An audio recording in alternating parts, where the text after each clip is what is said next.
Hey guys, this week I hosted a dinner party for my friends. I'm gonna go over some of my mindsets on why I like hosting. So, hope you guys enjoy.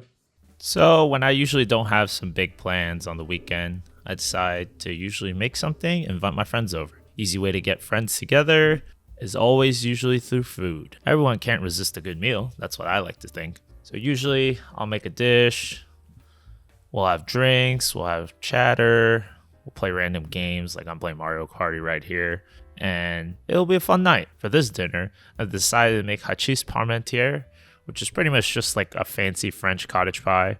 Depending on the situation, I like to think of menu items that you can sometimes just stick in the oven and kind of ignore so you can still hang out with guests, drink with guests. But it always varies, and until you really make the dish itself, it's hard to judge, I would say. This is one of those instances. Wish I prepped a lot of the things beforehand, but I was a little bit busy. If I did, all I had to do was make the mash and then stick in the oven right after. But it's okay. It's all learning experiences anyway. That's why I think hosting definitely takes a lot of experience. You learn from your mistakes, find out what works or what doesn't, and then you adjust accordingly. This also depends on the amount of people. Today, there was only like 10, which for many, that's considered a lot. For me, just another day.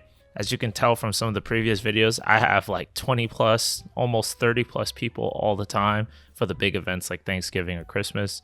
So this is not even that big of a deal. I can usually manage on my own. I don't really need my brother's help as well. So why do I like hosting, some may ask?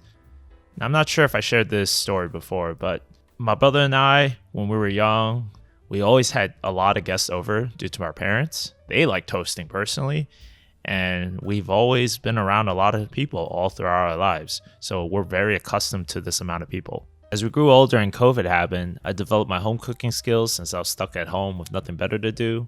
I've always liked to eat, and knowing how to make my favorite dishes was definitely a time well worth spent. So here I am now, making food for all of my friends and continue to host. Makes it really easy to convince people to come over.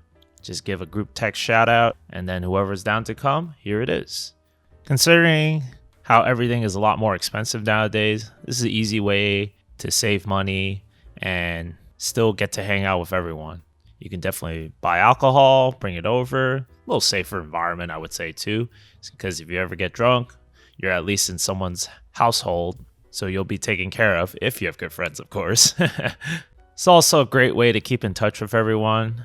If you get to see them more often, you'll probably stay connected for a lot longer. This is how personally I'm able to still keep a giant group of friends. Granted, as I go older, this group will shrink, but that's just the normal part of life, I would say. So here's some of the reasons why I liked hosting, and hope you guys enjoyed the clips of me just cooking for my friends. Thanks for watching all. Catch you in the next one. Hey everyone, thanks for watching this video, and if you enjoyed it, please like and subscribe and follow my Instagram at WeCanCooks. Thanks for the support.